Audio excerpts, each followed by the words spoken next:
Alhamdulillahi Rabbil Alamin. Wassalatu wassalamu ala ashrafil mursalin wa ala alihi wa ashabihi ajma'in amma ba'd. Chers étudiants, chères étudiantes, nous nous réunissons dans cette 24e nuit du mois de Sha'ban 1441, c'est-à-dire le 16 avril 2020, pour notre cours hebdomadaire dans l'étude de la description physique et morale du prophète alayhi salatu wassalam, avec comme support le recueil de l'imam Tirmidhi rahimahullah ta'ala intitulé Ash-Shama'il al-Muhammadiyya. Nous avons fini la semaine dernière le 37e chapitre et nous passons aujourd'hui au 38e qui a comme titre Ma ja'a fi kalami rasulillahi sallallahu alayhi wa sallam fi samar ou fi samar. Donc après qu'on ait vu quelques ressemblances entre la parole du prophète sallallahu alayhi wa sallam et certains vers de poésie, ou bien des fois le fait qu'il utilisait des vers de poésie qui venaient d'autres que lui. On va rester dans la façon de parler, et là c'est plus dans les circonstances que dans la façon de parler. Dans As-Samar, et As-Samar c'est dans la fin de la nuit, dans la fin de la journée, pardon, lorsque le soleil se couche, la nuit avant de se coucher.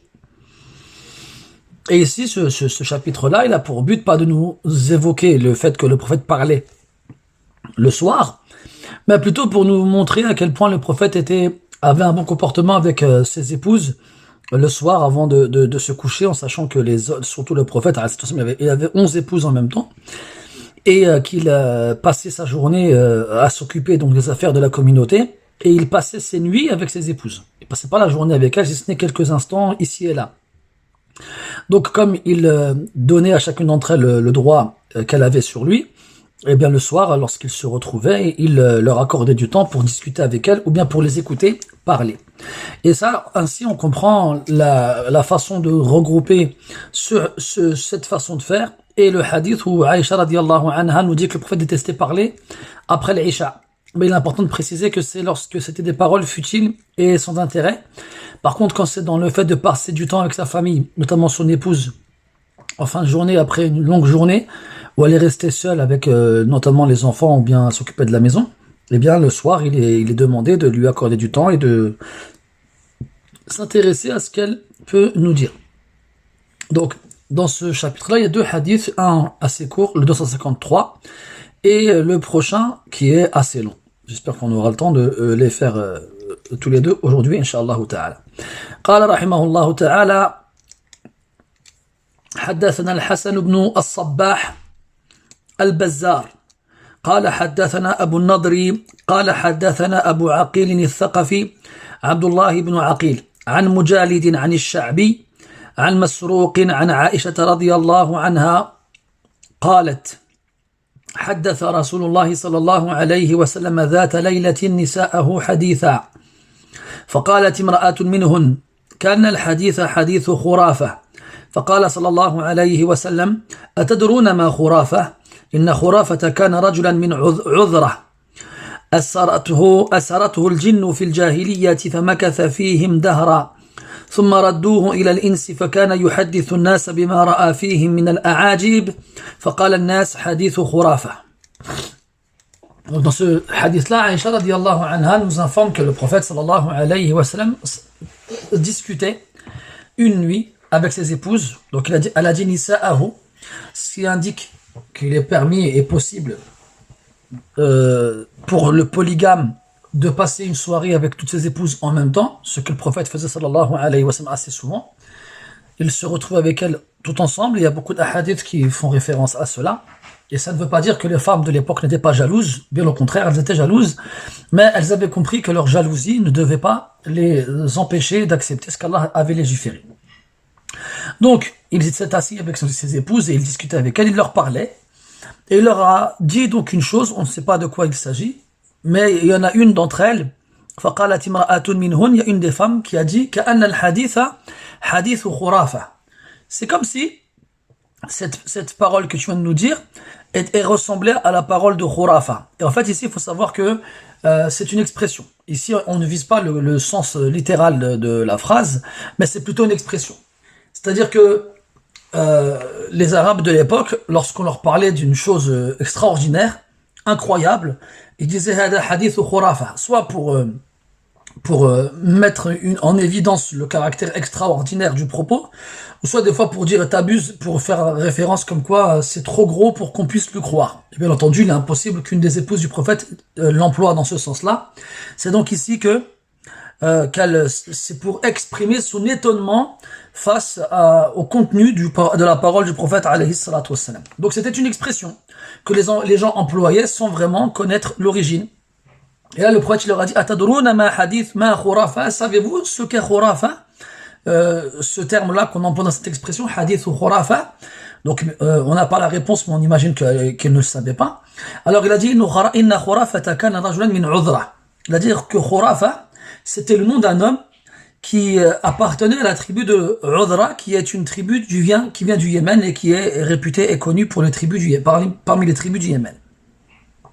Asaratuhu al-jinnu fil jahiliya. Il a été emprisonné, il a été capturé, enlevé plus précisément par les djinns dans la période anté-islamique avant que le prophète ne vienne aux gens avec l'islam.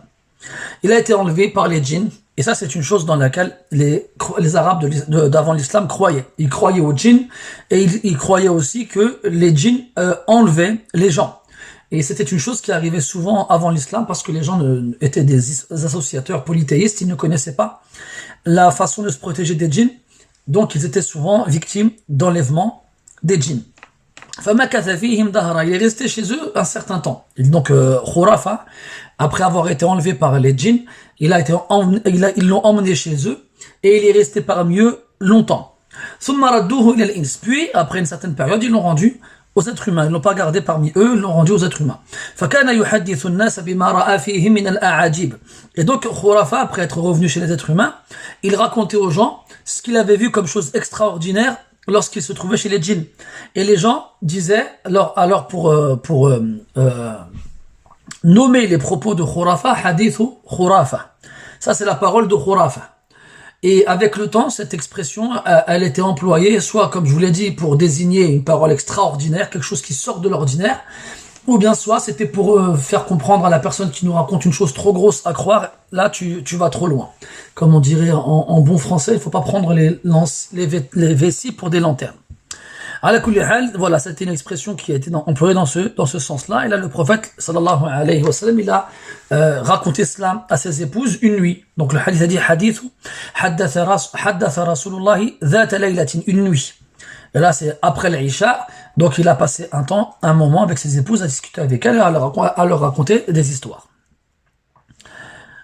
On passe au hadith suivant, et c'est le hadith de Zara. Donc là, l'auteur, il lui a carrément consacré un chapitre de par la longueur du hadith. Et ce hadith-là, on l'appelle hadith Zara en référence à l'une des protagonistes de l'histoire qui est racontée. Et on verra par la suite plus précisément de qui il s'agit. Et ce hadith-là, il est assez particulier dans son contenu parce que les personnages de l'histoire emploient un arabe vraiment très éloquent et complexe qui est pour qu'il soit compris, il faut vraiment revenir aux dictionnaires les plus anciens et les plus développés. Et il faut savoir que ce hadith-là, il y a beaucoup de savants qui lui ont consacré des livres entiers pour son explication, comme Al-Qadi Iyad ou bien Al-Rafi'i, par exemple, rahmatullahi alayhima. Donc, قال رحمه الله تعالى حدثنا علي بن حجر قال حدثنا عيسى بن يونس قال عن هشام بن عروة عن أخيه عبد الله بن عروة عن عروة عن عائشة رضي الله عنها قالت. Bon, comme le hadith il est long, je ne vais pas vous le lire entièrement, je vais lire passage par passage, puis je vais traduire et expliquer. جلست 11 امرأة فتعاهدن وتعاقدن ألا يكتمن من أخبار أزواجهن شيئا. Donc là, le hadith, déjà, il est rapporté par Ali ibn Hujr, d'après Isa ibn Yunus, d'après Hisham ibn Urwa, d'après son frère Abdullah ibn Urwa, d'après leur père Urwa, d'après Aïcha. Et là, ce hadith-là, il a une particularité dans sa chaîne de transmission, c'est qu'on a 3 tabi'i qui rapportent l'un de l'autre. Premièrement, chose qui est assez rare, généralement, on n'a pas les mêmes, on a rarement des personnes de la même castes, dans les différentes castes des rapporteurs. Donc les tabi'i, ce sont ceux qui ont rencontré des compagnons. Et là, on a 3 tabi'i qui se suivent les uns les autres. Donc Hisham, il rapporte de son frère, qui rapporte de leur père. Et d'ailleurs, c'est la deuxième particularité, c'est que la plupart des rapporteurs du hadith sont les membres d'une même famille. Donc Hisham ibn Urwa, qui rapporte de son frère Abdullah ibn Urwa, qui rapporte de leur père Urwa ibn Zubayr, qui rapporte de sa tante Aïcha radiyallahu anha. Donc Aïcha radiyallahu anha nous dit 11 femmes s'asseyèrent ensemble. Ta'ahadna, donc elles donnèrent leur engagement mutuel. Wa ta'aqadna, et elles se mirent d'accord comme on se met d'accord dans un contrat, aqd. Alla yaktumna min akhbari azwajihinna shay'a, de ne rien cacher des informations concernant leurs époux respectifs, Donc en gros, ces 11 femmes, elles se sont assises ensemble une nuit, un jour, on ne sait pas quand, et il apparaît que cette histoire-là, elle a eu lieu avant l'islam, donc dans la période anti-islamique, dans la jahiliya. Elles se sont promis les unes les autres, elles ont donné leur engagement les unes aux autres de décrire leur mari sans rien cacher de leurs caractéristiques. فقالت الأولى زوجي لحم جمل غث على رأس جبل وعر لا سهل فيرتقى ولا سمين فينتقل. Donc la première qui a pris la parole, elle a parlé de son époux. Elle a dit زوجي لحم جمل غث. Premièrement, elle a commencé à décrire son époux, et il faut savoir que la plupart des femmes qui vont s'exprimer ici, elles vont décrire leur mari avec des descriptifs qui sont, pour certains, ambigus, qui peuvent sous-entendre autant la flatterie que la critique. Mais des fois, c'est clair que c'est de la critique, mais c'est vraiment symbolique. C'est des mots qui sont symboliques et derrière lesquels il faut chercher l'essence. Faut pas s'arrêter au caractère littéral de la parole. Elle a dit, la première est Zawji lahmu jamalin rath. Donc lahmu jamal, c'est simple, c'est la viande de chameau. Et la viande de chameau, elle est connue pour être moins douce et moins bonne que la viande de mouton. Wal rath, c'est la viande qui n'est pas nourrissante. C'est une viande qui n'a pas un bon goût.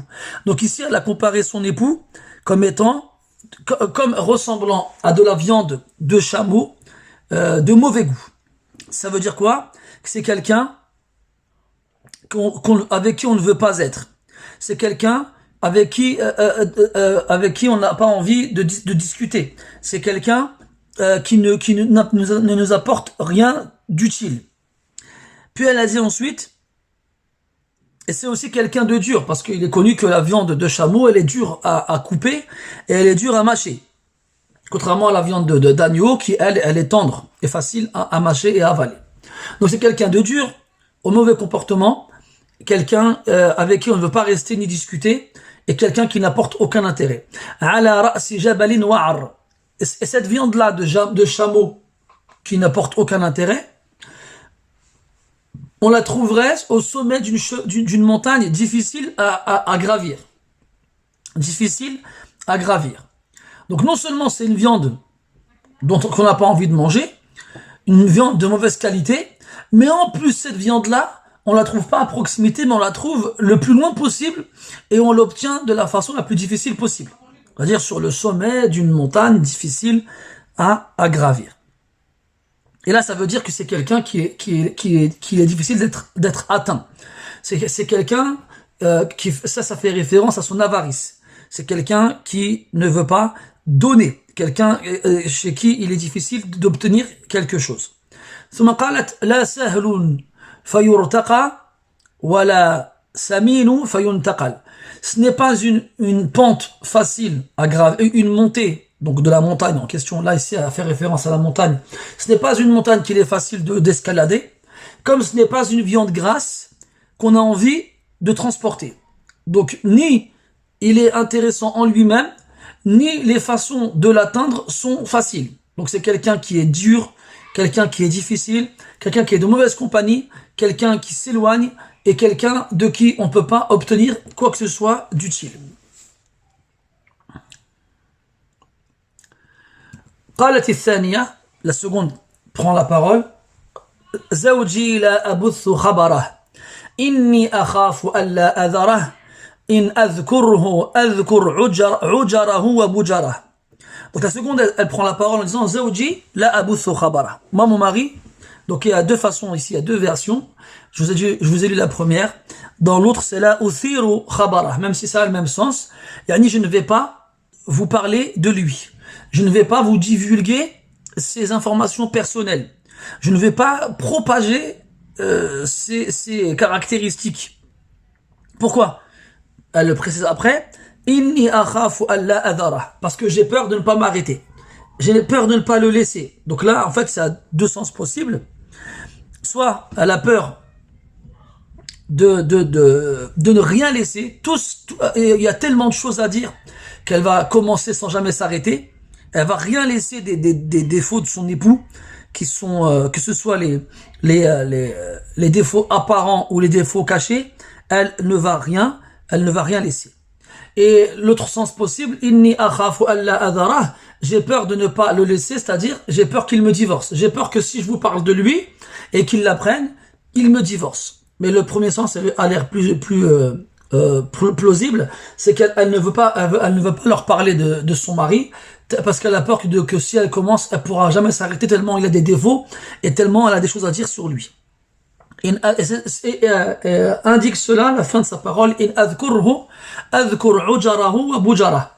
Si jamais j'en parle de ses défauts, je vais parler de sa ujara.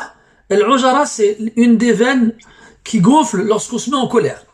Wa bujara, c'est le nombril. Je vais parler de tout en sur lui, tout. Je vais vous parler de tout ce qui est visible, que ce soit les veines dans son visage qui gonflent lorsqu'il se met en colère et que tout le monde peut voir, comme je vais vous parler de son nombril que seules les personnes qui ont accès à son intimité pourront voir. Et là, ça fait référence encore une fois à ses défauts. Comme quoi, elle a peur que si elle commence à parler, elle ne ratera rien, elle parlera de tout ce qui le concerne comme défaut. قالت الثالثة زوجي العشنق إن أنطق أطلق وإن أسكت أعلق. Donc la troisième a dit زوجي أن عشنق. Et la عشنق, c'est un terme en arabe qui désigne quelqu'un qui est très grand et très maigre. Quelqu'un qui est très grand, afwan, et très maigre. Et chez les Arabes, quelqu'un de très grand et de très maigre était mal vu. C'était un signe comme quoi il était bête. On disait que celui qui a trop de distance entre son cerveau et ses pieds, eh bien, il met du temps à réfléchir. Il met du temps à réfléchir et ça, c'est un signe de bêtise, de stupidité. Certains ont dit que ça voulait dire que c'était quelqu'un au mauvais comportement. Mais shahid, c'est quelqu'un qui, justement, à cause de sa longue taille et de sa maigreur abusée, donc était connu pour sa sottise, et donc son mauvais comportement, parce que ça va de pair. Généralement, les gens qui sont bêtes et stupides ont un mauvais comportement. Puis elle dit, in antiq utallaq, si jamais je parle, il me divorce. Donc ce qui appuie le fait qu'il a un mauvais comportement. Et ce qui indique aussi que c'était quelqu'un qui divorçait rapidement, sans chercher à comprendre, sans chercher des excuses ou sans patienter face à ce qu'il pourrait entendre de son épouse. Donc, in antiq utallaq wa in askut u'allaq. Et même si je ne parle pas, je reste silencieux sans rien dire, u'allaq, je serai suspendu. Suspendu dans le sens où il fera comme si j'étais pas là. Il me considérera comme un vêtement qui est accroché au porte-manteau et qu'il n'a pas envie de porter. Et ça, Allah, il y fait référence dans le Coran. Il dit subhanahu wa ta'ala, وَلَن تَسْتَطِيعُوا أَن تَعْدِلُوا بَيْنَ النِّسَاءِ وَلَوْ حَرَصْتُمْ فَلَا تَمِيلُوا كُلَّ الْمَيْلِ فَتَذَرُوهَا كَالْمُعَلَّقَةِ. Et vous ne serez jamais capable d'être juste dans vos sentiments envers vos épouses. Donc, ne penchez pas trop vers l'une, quitte à délaisser l'autre, jusqu'à la laisser comme al-mu'allaqa, celle qui est suspendue, qui est accrochée. Donc c'est comme si elle n'était pas mariée. Donc si elle ne dit rien, ben il ne la considère pas comme son épouse et ne lui prête pas attention, comme si elle n'était pas mariée. Et si jamais elle parle, il la divorce. Donc dans les deux cas, elle est bloquée. قالت الرابعة زوجي كليل تهامة لا حر ولا قر ولا مخافة ولا سآمة. La quatrième, elle prend la parole en parlant de son époux en disant Zawji kalayli Tihama. Mon mari, il est comme une nuit à Tihama. Donc Tihama, ça a deux sens possibles. Soit ça fait référence à toutes les villes dont le seuil est affaissé par rapport au seuil de la terre normale. Comme par exemple la ville de la Mecque et les villes voisines qui sont comme dans des cuves. Donc quand on arrive là-bas, on sent qu'on descend. On sent qu'on arrive dans une sorte de fond de cuve. Et généralement, les villes qui sont dans ces circonstances-là, elles ont un climat tempéré. C'est-à-dire que c'est un climat qui n'est pas froid, qui n'est pas chaud. D'ailleurs, elle va dire ensuite, la harrun wa la qarrun. Donc vous avez à l'écran, la harra wa la qarr, c'est un moyen correct, grammatical de lire ça. On peut dire aussi la harrun wa la qarrun. C'est-à-dire que les nuits à Tihama ne sont ni trop chaudes d'une chaleur insupportable, ni trop froides d'une fraîcheur insupportable. Donc c'est mu'tadil, c'est tempéré. Ni trop chaud, ni trop froid. C'est dit que son mari. Et Tihama, ça fait aussi référence à une région dans le sud de l'Arabie, montagneuse, où il fait frais. Donc c'est quelqu'un qui est tempéré. Ce n'est ni quelqu'un qui est trop dur, ni quelqu'un qui est trop doux, c'est quelqu'un qui est au juste milieu. C'est quelqu'un facile d'accès, et c'est quelqu'un qui n'est pas violent, quelqu'un qui ne fait pas de mal à son épouse. La harra wa la qarr, wa la makhafata, wa la sa'ama. C'est-à-dire que, en même temps, ce n'est pas quelqu'un de qui on peut craindre un mal, ni quelqu'un de qui on peut se lasser. Donc ce n'est pas quelqu'un de violent, de qui on aurait peur, ni quelqu'un d'ennuyant, avec qui on se lasserait. Donc c'est vraiment quelqu'un de mu'tadil, de tempéré, de juste milieu. ثم قال رحمه الله قالت الخامسة ثم قالت رضي الله عنها عفوا قالت الخامسة زوجي إن دخل فهد وإن خرج أسد ولا يسأل عما عهد. Ça fait partie des descriptions qui sont ambiguës dans le sens où on pourrait comprendre un compliment comme on pourrait comprendre une critique. Donc elle dit Zawji, mon époux, quand il rentre, Fahid. Et Fahid ici ça fait référence Al-Fahd qui veut dire la panthère.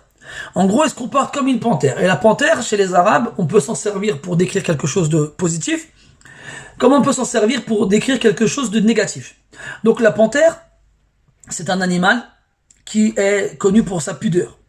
C'est un animal qui est connu pour être doux, pour ne pas faire de mal à ses proches. Quelqu'un qui ne va pas être aux aguets et surveiller le moindre des mouvements de la famille. Et c'est aussi un animal qui est connu pour beaucoup dormir. Donc ça, c'est un des sens possibles. Et c'est d'ailleurs ce qui paraît le plus correct quand on voit le reste de la phrase. Après, il y en a qui ont dit Fahida, dans le sens où c'est un animal, son mari, il est comme la panthère, c'est-à-dire que dès qu'il rentre et qu'il la voit, il lui saute dessus pour copuler. Parce que la panthère, elle est connue pour beaucoup copuler avec sa femelle. Mais même si ce sens-là, il est probable, ou bien il est correct, le premier sens a l'air plus correct. Parce que elle dit après, wa in kharaja asid. Et lorsqu'il sort, il se comporte comme un lion. C'est-à-dire, il est comme un lion avec les gens dehors. C'est-à-dire, il est dur, il est vaillant, il est courageux, il est brave. Et quand il est chez lui, il est doux, il est tranquille, il n'est pas en train de surveiller tout le monde. Il laisse passer les choses, il fait comme s'il n'avait rien vu. Et d'ailleurs, c'est ce qui est confirmé par la suite. Et il ne demande pas à sa famille les choses qu'il leur a confiées. Donc si par exemple il laisse à la maison de l'argent, puis il revient et il retrouve plus l'argent, il va pas leur demander qui a pris l'argent. S'il a ramené à manger, puis il part, ensuite il revient, et puis il voit qu'on a tout mangé, il va pas dire qui a mangé. Il ne va pas être intransigeant sur les choses qu'il apporte à sa famille. Donc c'est quelqu'un vraiment, comme on dirait aujourd'hui, de cool. Quelqu'un de tranquille, quelqu'un qui ne va pas être un poids pour sa famille, quelqu'un qui va subvenir à leurs besoins, quelqu'un qui va être doux, quelqu'un qui va fermer les yeux sur les défauts, quelqu'un qui va beaucoup dormir, beaucoup fermer les yeux, qui ne va pas être difficile avec les membres de sa famille. قالت السادسة زوجي إن أكل لف وإن شرب اشتف وإن اضطجع التف ولا يولج الكف ليعلم البث. La sixième, elle dit mon mari, quand il mange, il ne laisse rien dans l'assiette. Il mange tout et ne nous laisse rien. Quand il finit de manger, il n'y a plus rien pour les autres. Wa in shariba ishtaf. Pareil. Quand on lui donne le récipient, il boit tout jusqu'au fond et ne laisse rien pour celui qui va boire après lui. Wa in idtaja'a iltaf. Et lorsqu'il s'allonge, donc dans la couche nuptiale, dans le lit conjugal, il s'enroule dans sa couverture et tourne le dos à son épouse. Et donc ne se couvre pas avec elle sous la même couverture et lui tourne le dos sans s'intéresser à elle. Et il dit wala yulijul kaf liya'lam al-bath. Et il ne va pas faire passer sa main donc sous le drap ou sous la couverture pour savoir ce qui m'attriste, ce qui me chagrine. Parce que donc en fait, lui, il mange tout seul et il mange tout. Il boit tout seul et il boit tout. Et il dort tout seul et il ne s'intéresse pas à son épouse, ce qui l'attriste, et il ne s'intéresse même pas au fait qu'elle soit triste et il ne cherche même pas à savoir pourquoi elle est triste, alors que c'est sa faute. Donc c'est quelqu'un d'égoïste et d'égocentrique et quelqu'un qui ne s'intéresse pas à son épouse et qui ne pense qu'à sa bedaine. ثم قالت السابعة زوجي عيايا أو غيايا طباقا كل داء له داء شجك أو فلك أو جمع كلا لك شجك أو فلك أو جمع كلا لك. La septième, elle dit mon mari ayaya. Al-ayaya, c'est l'impuissant, celui qui n'est pas capable d'avoir un rapport intime avec son épouse. Donc il ne peut pas avoir d'érection. Ou ghayaya. Et donc là, le doute, il provient d'un des rapporteurs. Et le ghayaya, c'est de l'ghay. Et le ghay, c'est la déviance. C'est l'égarement. C'est quelqu'un d'égaré. Quelqu'un qui est ténébreux et dont le visage n'émet aucune lumière. C'est quelqu'un donc de dur. Quelqu'un qui a toujours le visage renfrogné, le visage noir. Tabaqa, c'est l'ahmaq. Al-shadid al-humq, c'est le fou. Et quand l'ahmaq chez les maghrébins, c'est quelqu'un de fou, mais chez les arabes, vraiment, c'est vraiment quelqu'un de bête. Quelqu'un de bête, mais pas seulement en bête modérée, c'est bête très fort dans la bêtise. C'est quelqu'un qui ne prend jamais la bonne décision lorsqu'il doit en prendre une. Et en plus de ça, c'est quelqu'un de violent. Kullu da'in lahu da'. Donc tous les défauts qui puissent exister, ils se sont réunis chez lui. Tous les défauts qui se sont séparés chez les autres, parmi les autres, eh bien, ils se sont réunis chez lui. Kullu da'in lahu da'. Shajjaki. Ashajj, c'est le fait de blesser à la tête. Qu'il te blesse à la tête. Aw fallaki. Ou qu'il te blesse ailleurs dans le corps. Aw jama'a. Ou qu'il fasse les deux. Kullallaki. Eh bien, tu auras droit aux deux. Donc là, elle nous fait comprendre que c'est quelqu'un de violent, quelqu'un qui frappe, quelqu'un qui tape et qui ne laisse aucune partie du corps. Il tape la tête, il tape le corps, il tape sans chercher à savoir où. Des fois, il fait même les deux. Il frappe partout. Donc en plus d'être impuissant, il est violent et en plus d'être quelqu'un de mauvaise humeur et de mauvais comportement, c'est quelqu'un de bête. Donc c'est vraiment quelqu'un, on se dit subhanallah, comment est-ce que son épouse, elle peut patienter avec lui? Et à l'époque, les femmes, quand elles étaient mariées, c'était malgré tout une sécurité pour elles et pour leurs enfants. Et même si leurs époux étaient les pires des hommes, elles patientaient pour elles ou pour leurs enfants.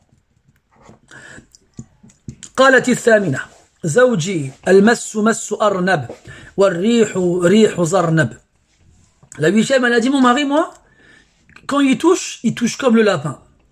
Et son odeur est comparable à l'odeur d'une fleur qui pousse sur un arbre et qui sent très bon. Donc en fait ici, elle compare le toucher, le contact de son mari avec elle à celui du lapin. Et le lapin, c'est un animal à la fourrure très douce. Donc c'est quelqu'un qui a un toucher très doux, c'est quelqu'un de très doux. Et le lapin, il est aussi considéré chez les Arabes comme un symbole de propreté.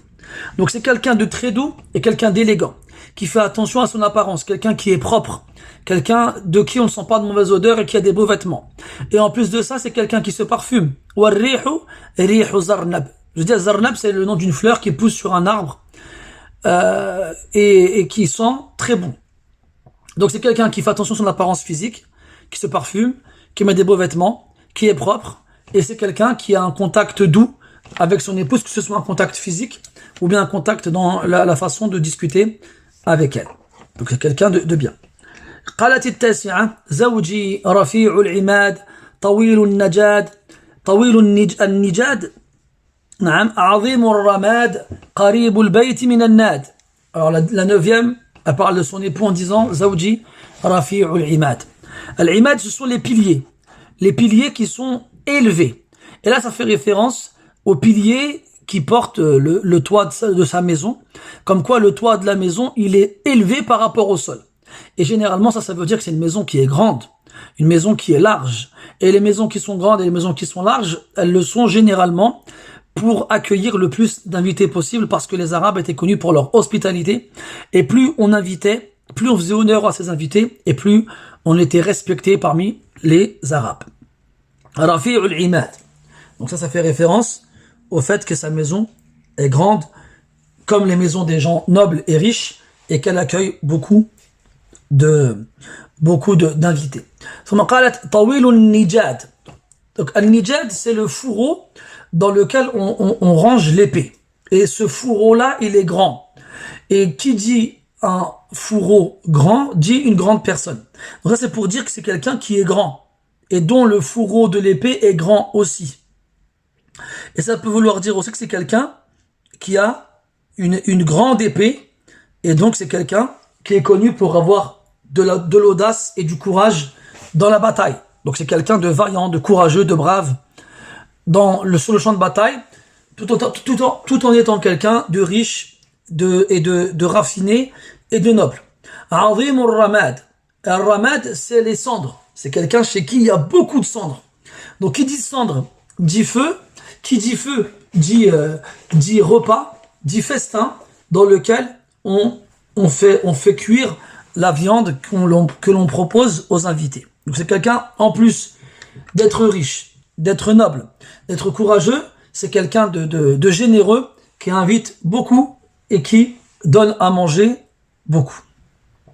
Qaribul bayti min al-nad. Al-nadi, c'est le majlis al-qawm, c'est l'endroit, c'est l'assemblée, si vous voulez, générale.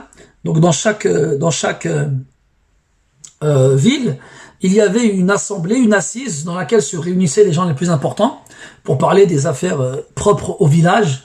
Et Al-Nadi, sa maison à lui, elle était proche du Nadi. Comme quoi, ça veut dire qu'il était forcément toujours dans cette assemblée, et il avait une place importante, et souvent, après que l'assemblée ne finisse, eh bien, ça finissait chez lui pour justement profiter de sa générosité. Et ça veut dire aussi que c'était quelqu'un à qui on demandait son avis pour les questions importantes. C'est pour ça qu'il habitait à proximité, de l'endroit où se retrouvaient les gens importants du village. قالت العاشرة زوجي مالك وما مالك مالك خير من ذلك له إبل كثيرات المبارك قليلات المسارح إذا سمعن صوت المزهر أيقن أنهن هوالك. Donc la 10e, c'est la seule qui a cité le nom de son époux. Zawji Malik. Mon mari c'est Malik. C'est comme si ça suffisait. Genre si elle le cite, c'est qu'il est connu et qu'elle va forcément dire du bien en donnant son nom, parce qu'on a remarqué qu'aucune des autres n'a nommé son époux jusqu'à présent. Et comme elles ont employé des termes plus ou moins ambigus, eh bien elles émettaient une certaine sécurité dans le cas où leurs propos arriveraient aux oreilles de leurs époux, et que alors ils pourraient leur faire du mal à cause de ces propos-là. Donc elle pourrait dire non, c'est pas ce que je voulais dire une bonne chose. C'est pour ça que ce sont des termes ambigus qui peuvent sous-entendre des choses positives comme des choses négatives. Elle a dit Zawji Malik, mon mari moi c'est Malik. Wama Malik, et qu'est-ce que Malik? Et ça c'est connu chez les Arabes pour employer l'istifham de différentes façons. L'interrogation.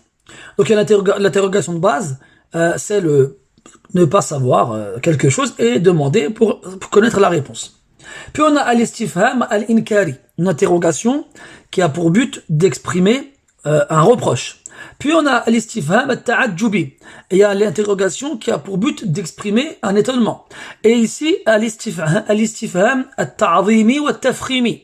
C'est une interrogation qui a pour but de grossir et de mettre en évidence la grandeur de ce qui va suivre. Et ça, on le retrouve dans le Coran. Al-qari'atu mal-qari'a. Par exemple. Al-haqqatu mal-haqqa.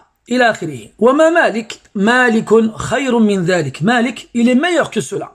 Donc ذلك, ça c'est généralement, donc ça ismu ishara lil ba'id, c'est un pronom démonstratif qu'on emploie pour le lointain, et donc ça fait référence à tous les hommes qui ont été cités jusqu'ici. Donc ça voudrait dire que Malik, mon mari à moi, Malik, il est meilleur que tous les hommes que dont vous avez parlé jusqu'à présent. Ça peut vouloir dire aussi qu'il est meilleur que le 9e, celui qui a une grande maison, dont le toit est éloigné du sol, quelqu'un qui a un fourreau d'épée grand, ce qui indique sa grandeur, sa vaillance, son courage, quelqu'un chez qui a beaucoup de cendres et dont la maison est proche de l'assemblée générale du peuple. Mon mari, il est meilleur que celui-ci. Après, elle précise, Lahu ibilun. Kathiratul mabarik. Il a des chameaux. Donc al-ibil, ce sont les chameaux. Bon, quand je dis les chameaux, je fais référence entre autres aux dromadaires, parce que dans la péninsule arabique, il n'y a pas de chameaux, il n'y a que des dromadaires. Il a des dromadaires kathiratul mabarik. Et al-mabarik ici, ça fait référence al-mabrak, c'est l'endroit où les dromadaires se posent. L'endroit où les dromadaires se posent. Et lui, elle dit que son mari, que les dromadaires de son mari passent leur temps assises, passent leur temps posés.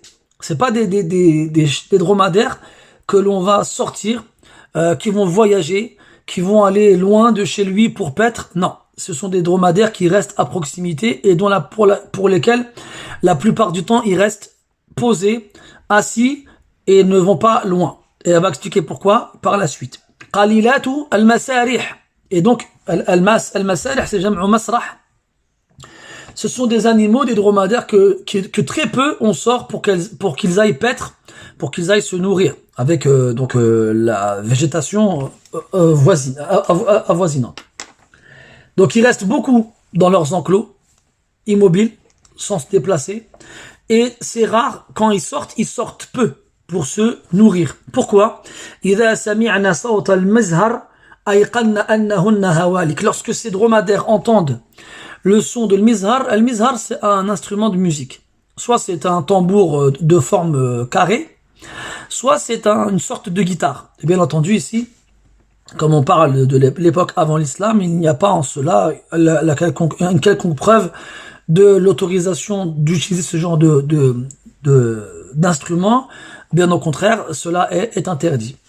Et donc, lorsque les dromadaires entendent le son de cet instrument de musique-là, un instrument de musique qu'on va utiliser lorsqu'il y aura des assemblées, des invités, des occasions de fêtes, des occasions joyeuses, et comme c'était l'habitude des Arabes, lorsqu'ils recevaient des gens, il y avait des femmes qui venaient chanter, et qui venaient danser, et qui venaient jouer de la musique.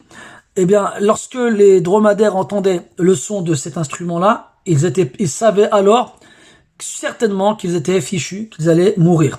Et c'est pour ça que les chameaux, justement, restaient beaucoup sur place et ne sortait que très peu, parce que c'était quelqu'un qui accueillait tellement du monde qu'il passait son temps à sacrifier les chameaux pour honorer ses invités et les nourrir comme on nourrit les rois. Donc c'est pour ça que ces dromadaires se déplaçaient très peu.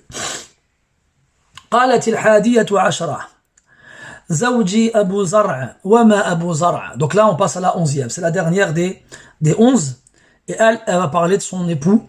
Elle va le décrire, elle va le nommer, mais pas par son nom, mais par sa kunya, Abu Zara.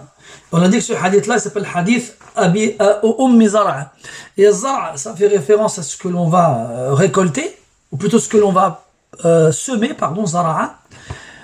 Et ici, ça fait référence aux enfants. C'est quelqu'un qui a beaucoup d'enfants. Parce que quand on parle de Zara chez les Arabes, soit ça fait référence à ce qu'on sème, soit ça fait référence aux enfants que l'on a. Zawji Abu Zara. Et elle l'appelle par sa kunya, pour montrer à quel point elle le respecte. Pour montrer à quel point il a de l'importance à ses yeux. Parce que la kunya, comme on l'a déjà vu ensemble, c'est un titre honorifique. Wama Abu Zara. Et comme la précédente, elle emploie l'interrogation pour grossir et mettre en évidence l'importance de son époux, comme on va le voir après, de son ex-mari. Qu'est-ce qu'il a de particulier cet homme-là? Anasa min huliyin udhunay. Il a fait bouger mes oreilles avec des bijoux. Il a fait bouger mes oreilles avec des bijoux. Donc en gros, il a alourdi le lobe de ses oreilles en lui offrant de nombreuses boucles d'oreilles qui par leur poids, lorsqu'elle bougeait la tête, elle faisait bouger avec ses oreilles. Donc en gros, il a couvert de bijoux. Et il a rempli mes avant-bras de graisse. Donc en gros, il lui donnait à manger de façon à ce qu'elle prenne du poids dans ses avant-bras. Et généralement, lorsque les avant-bras sont touchés par le poids, eh bien, ça veut dire que tout le corps entier, il a pris du poids. Donc ce qui veut dire qu'elle était mince avant, et il l'a remplie de shahm, donc de viande, ce qui veut dire qu'il l'a bien nourri et il s'est bien occupé d'elle. وَبَجَّحَنِي فَبَجِحَتْ إِلَيَّ نَفْسِي. وَبَجَّحَنِي, c'est-à-dire qu'il m'a montré que j'avais de la valeur à ses yeux. Il m'a montré que j'étais importante pour lui. Et en se comportant ainsi avec moi, il m'a fait reprendre confiance en moi-même. Et il m'a convaincu que j'étais importante et que j'avais vraiment de la valeur. Donc ça veut dire qu'à la base, elle ne se donnait pas de valeur particulière. Mais quand elle a vu comment il se comportait avec elle, et comment il lui parlait, et comment il lui a couvré de bijoux, et comment il la nourrissait, et comment il s'occupait d'elle, il lui a montré qu'elle avait de l'importance pour lui. Et donc, à ce moment-là, elle a compris qu'elle était importante en vrai, et qu'elle n'était pas comme elle le croyait à la base. Wajadani fi ahli Runaymatin bishiq. Il m'a trouvé à la base dans une famille qui possédait peu de moutons. Et elle a dit Runayma, en employant un tasghir, c'est donc une forme qui va changer le mot pour indiquer la petite quantité ou la petite taille. Et al-ghanam, c'est les moutons. Et chez les Arabes, les gens qui avaient des moutons, c'était des gens pauvres. Et ceux qui avaient de l'importance, c'était des gens qui avaient, comme on va le voir après, des chevaux et des dromadaires. Donc elle, à la base, c'était quelqu'un qui vivait dans une famille pauvre et modeste, qui ne possédait que quelques moutons. Runayma, un peu, pas beaucoup. Un peu de moutons. Donc déjà, c'est des gens qui ont des moutons, donc c'est pas des gens riches. Et en plus, ils en ont pas beaucoup. Bishiq, ça veut dire le flanc de la montagne. C'est-à-dire que c'est des gens qui étaient tellement pauvres, qu'ils ne pouvaient pas vivre en ville, et ils se sont retrouvés dans un endroit éloigné, le flanc de la montagne. Ça peut vouloir dire aussi Ashik dans le sens de la difficulté. On vivait difficilement. Donc c'était des gens qui étaient pauvres et qui avaient des revenus modestes. Et il m'a trouvé là-bas quand il est venu me demander en mariage. Puis il m'a donc fait sortir de la pauvreté, de propriétaires de quelques moutons, pour me ramener au milieu de gens qui possèdent des sahil et des atit. As-sahil, c'est le hennissement. C'est le nom que l'on donne au cri du cheval. Et al-atit, c'est le nom que l'on donne au cri du dromadaire lorsqu'on le charge énormément. Et donc ça veut dire que sa famille, donc le mari, le Abu Zara, c'était quelqu'un de riche, dont la famille était riche, et c'était des gens qui possédaient des chevaux et des dromadaires. Donc ce qui sont des signes de richesse chez les Arabes, contrairement aux bergers qui n'ont que des moutons. Wa da'isin wa muniqqa. Da'is, ça fait référence ici au bœuf qu'on utilisait pour écraser les épis de blé. Donc on récoltait les épis de blé, on les jetait par terre, puis on faisait passer les bœufs sur les épis de blé pour en faire sortir les graines. Donc ad-da'is, ça veut dire qu'ils avaient même des bœufs. Ils avaient des bœufs. Wa muniqqa. Al-muniq, ce sont les poules, quand elles voyaient les graines sortir des épis de blé, elles venaient, elles accouraient pour picorer donc ces graines-là, et il y avait des gens qui étaient là pour chasser les poules et les empêcher de manger le les graines qui sortaient des épis de blé. Donc c'était des gens qui possédaient toutes sortes d'animaux domestiques. Ils avaient des chevaux, ils avaient des dromadaires, ils avaient des bœufs et ils avaient des poules. Puis elle continue à expliquer comment c'était chez lui. Chez lui, je disais ce que je voulais, jamais il se moquait de ce que je disais, jamais il me faisait passer pour quelqu'un de bête, ou bien jamais il considérait ce que j'avais dit comme stupide. Fala uqabbah. Wa arqudu, c'est après, naam. Wa arqudu fa atasabbah. Et quand je dors, je fais la grasse matinée. C'est-à-dire je me réveille en pleine matinée, ce qui veut dire qu'elle avait des gens, des domestiques qui s'occupaient de la maison à sa place. Parce que les femmes qui n'en avaient pas, elles se réveillaient tôt le matin pour s'occuper des affaires de la maison. Mais comme elle n'avait pas besoin de s'en occuper, elle avait des gens qui faisaient ça à sa place, et donc elle pouvait dormir jusqu'à faire la grasse matinée. Et quand je bois jusqu'à satiété. Je bois jusqu'à être, comment on dit déjà, jusqu'à être abreuvé. Je n'ai plus soif. Je n'ai plus soif. Je bois jusqu'à plus soif, et ça veut dire aussi que ça veut dire aussi que le récipient dans lequel elle buvait était tellement grand et tellement plein qu'elle pouvait boire jusqu'à ne plus avoir soif, tout en laissant dans le récipient du reste du liquide. Alors que chez les gens pauvres, le récipient il est petit et le contenu il ne remplit pas le verre, donc on en boit jusqu'à tout finir et toujours en ayant soif. Elle, quand elle buvait là-bas dans les grands récipients de chez lui, il y avait beaucoup à boire, le récipient était grand, elle buvait jusqu'à plus soif et il y en avait encore dans le fond du verre.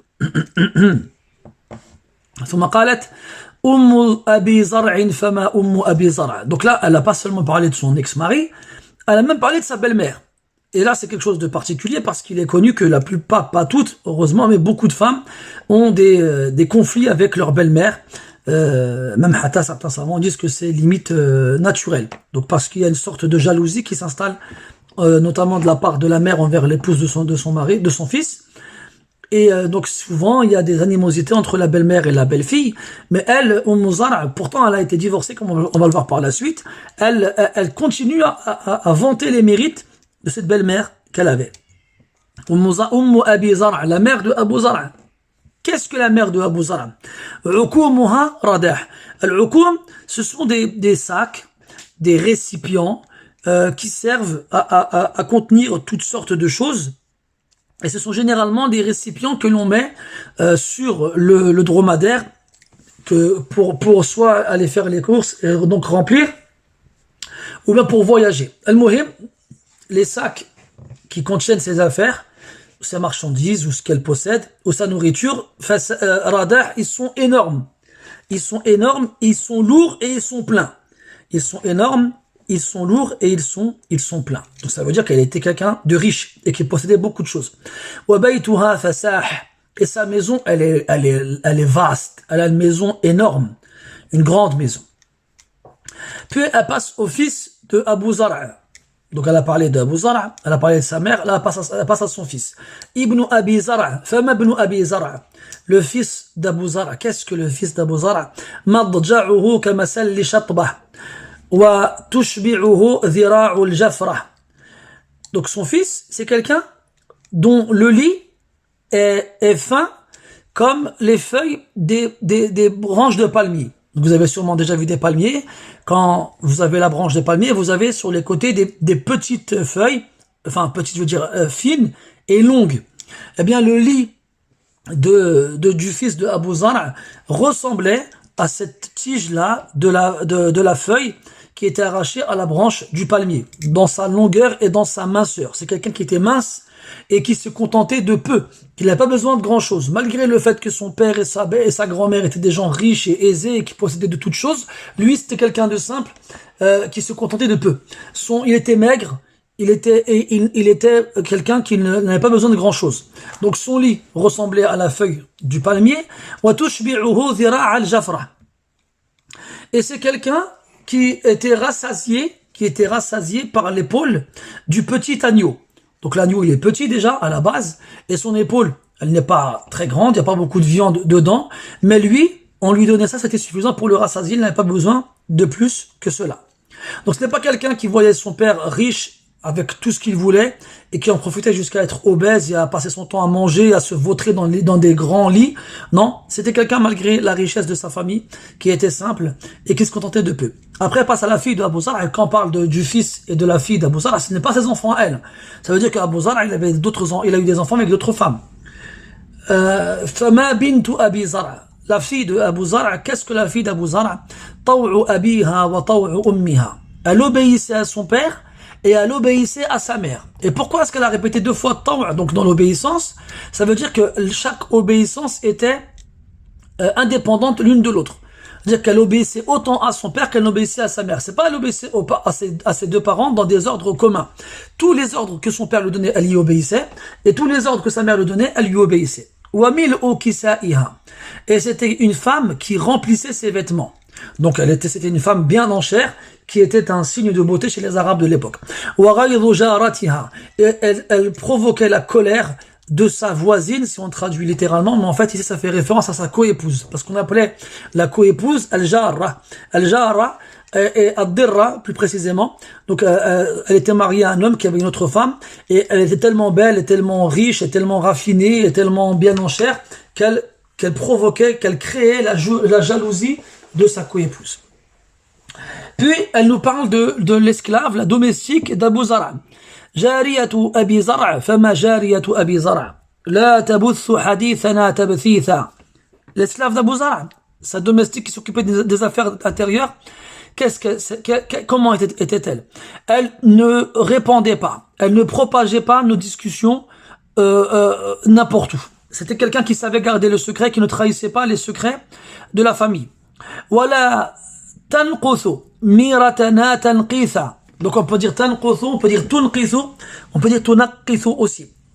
D'accord? Ça veut dire qu'elle ne prenait pas notre nourriture pour la faire sortir de chez nous et sûrement pour la ramener à chez elle. Donc al-mira, c'est ici la nourriture, at-ta'am. Comme dans le Coran, wa namiru ahlana wa nahfadhu akhana. Donc comme il y avait beaucoup de nourriture chez eux, quelqu'un, il aurait pu se dire, ça va pas se voir si je prends un pain, si je prends une poule, si je prends des œufs.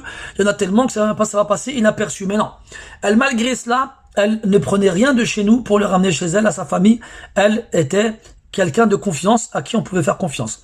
Voilà, tamla'u baytana ta'ashisha. Elle ne rendait pas notre maison comme le nid d'un oiseau. C'est-à-dire que c'était quelqu'un d'ordonné, quelqu'un qui savait faire le ménage, quelqu'un qui savait être propre et qui savait nettoyer notre maison de façon à ce qu'elle soit propre et dans laquelle on ne trouvait aucune ordure, aucune saleté. Donc comment cette belle histoire a-t-elle fini? قالت خرج أبو زرع والأوطاب تمخض. Donc là c'est marqué tumkhad et c'est ça, excusez-moi j'ai mal lu. قالت, donc à la fin de l'histoire, un jour Abu Zar'a il est sorti sûrement pour voyager, والأوطاب تمخض, à une époque de l'année où al-awtab ce sont des récipients spéciaux dans lesquels on met du lait. On met du lait qui a été donc recueilli des vaches, et on les fait bouger énergiquement pour les faire fermenter et en obtenir du beurre ou du fromage. Donc, il est sorti un jour, Abu Zar'a de chez lui, à un moment où les gens sortaient leur lait dans ces grandes jarres que l'on secouait énergiquement pour les faire fermenter plus vite et donc en obtenir du lait ou du fromage ou du beurre.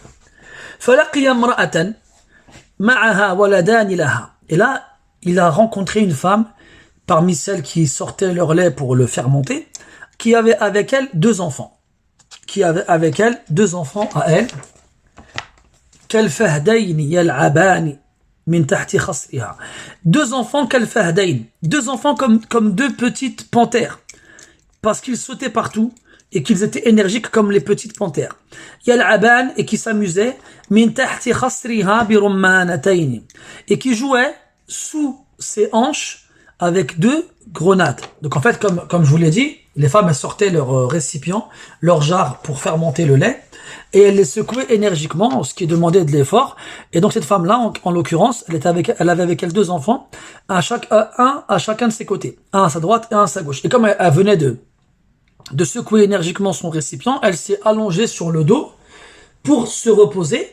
Et comme elle avait des hanches vraiment très développées, eh bien, en s'allongeant, ça crée un creux donc au niveau donc du sol à cause du surdéveloppement de ses hanches. Et le surdéveloppement des hanches chez les Arabes, c'est un signe de fécondité, comme quoi c'est une femme qui peut avoir beaucoup d'enfants. Et les Arabes aimaient avoir beaucoup d'enfants et recherchaient les femmes fécondes. Donc ces enfants-là, il y en avait un de chaque côté d'elle, ils avaient chacun d'entre eux avait une grenade dans la main, le fruit, pas l'engin explosif, et ils étaient de chaque côté de la femme, et comme je l'ai dit, elle était allongée sur le dos, et donc comme elle avait des hanches très développées, il y avait un creux entre le sol et le bas de son dos, et donc il faisait passer les deux grenades dans le creux. Donc quand il a vu cela, il est tombé amoureux d'elle. Alors qu'est-ce qu'il a fait? Il a divorcé. Il m'a divorcé et il l'a épousée. Et donc c'est comme ça que l'histoire finit. Donc là, une femme normale, et ce serait normal, elle aurait dû avoir de la rancœur vis-à-vis d'Abou Zar, de l'avoir divorcé comme ça. Eh ben non, malgré cela, elle continue encore à dire du bien de lui. Puis elle a dit فَنَكَحْتُ بَعْدَهُ رَجُلًا سَرِيًّا. Après donc que Abou Zar l'ait divorcée, elle a été mariée, elle s'est mariée après cela à un homme noble. Sariyan, c'est-à-dire un homme noble qui fait partie des gens des gens nobles et raffinés, des gens qui ont comment dirais-je, qui ont une belle apparence et qui ont une belle réputation. Rakiba Shariya. Donc il a monté son cheval, et ça, Shari, c'est un cheval qui est de pur sang, qui est raffiné et qui peut galoper longtemps sans s'arrêter. Rakiba Shariya wa akhadha khattiya, et il a pris une lance que l'on confectionnait dans une région de Bahreïn qu'on appelle al-Khat. Donc c'était une lance réputée pour sa qualité et qui venait d'une région réputée pour maîtriser à la perfection la façon de faire ce genre de lance-là. Ce qui veut dire en gros qu'il a pris, c'est un homme noble, de bonne lignée, qui avait un cheval donc de valeur et qui avait une lance de valeur, et il est parti à la guerre. Il est parti à la guerre, à la bataille. Puis il est revenu chez moi le soir, dans la soirée, et il m'a ramené de nombreuses bêtes, des bêtes chères, des bêtes qui valaient beaucoup. Ça veut dire qui était le butin, le fruit de son butin après qu'il soit parti à la guerre. Donc c'est quelqu'un de noble, quelqu'un de courageux, de vaillant qui va à la guerre, et quelqu'un de riche. Et de tout ce qu'il a ramené dans les animaux qu'il a ramené du butin, il m'a donné de chaque catégorie une paire, un couple, un mâle et une femelle. Donc il y avait des dromadaires, tiens, un dromadaire et sa femelle, il y avait des chevaux, tiens, un cheval et sa femelle, et ainsi de suite. Il lui a donné de chaque catégorie des animaux ramenés dans le butin un couple. Et en plus de ça, il était généreux. Il dit, mange, prends ce que tu veux de ce que je t'ai ramené, mange-en ce que tu veux, et donne à manger à ta famille aussi. Ne pense pas qu'à toi, pense aussi à ta famille, il n'y a pas de problème. Donc il était généreux, et il était riche, il était vaillant, il était noble, et regardez ce qu'elle dit à la fin. فَلَوْ جَمَعْتُ كُلَّ شَيْءٍ أَعْطَانِيهِ مَا بَلَغَ أَصْغَرَ آنِيَةِ أَبِي زَرْعٍ. Elle dit, si je devais regrouper tout ce qu'il m'a donné, ça n'arriverait pas, ça ne serait pas l'équivalent du plus petit récipient d'Abou Zar'. Pour vous montrer à quel point Abou Zar' c'était quelqu'un d'immensément riche et d'immensément généreux et d'immensément vaillant par rapport au second époux qu'elle a eu après qu'Abou Zar' allait les divorcer. Donc Abou Zar' il a vraiment laissé une place très importante chez son ex-femme. À la fin, Aïcha radiyallahu anha, elle dit, donc c'est la fin de l'histoire, فقال لي رسول الله صلى الله عليه وسلم كنت لك كأبي زرع لأم زرع. Je suis pour toi comme Abou Zar' l'a été pour Zar'. alayhi salatu wassalam. Et dans une version du hadith, il dit, sauf que moi, jamais je ne te divorcerai. Donc voilà pour le hadith d'aujourd'hui. Et ce qu'on va retenir comme leçon, principalement, parce qu'il y en a beaucoup, c'est que, regardez, c'est un monologue. Aïcha radiallahu anha, elle raconte cette longue histoire au prophète sallallahu alayhi wa sallam, et lui, il est là, il l'écoute sans l'interrompre, attentivement, et à la fin, pour couronner le tout, il lui dit un mot gentil, et il passe du temps avec elle à la fin de la journée, après avoir donné du temps aux gens à l'extérieur. Voilà pour les deux hadiths d'aujourd'hui. On va s'arrêter ici. سبحانك اللهم وبحمدك أشهد أن لا إله إلا أنت نستغفرك ونتوب إليك وصلى الله على نبينا محمد وعلى آله وأصحابه أجمعين والحمد لله رب العالمين وبارك الله فيكم والسلام عليكم ورحمة الله وبركاته.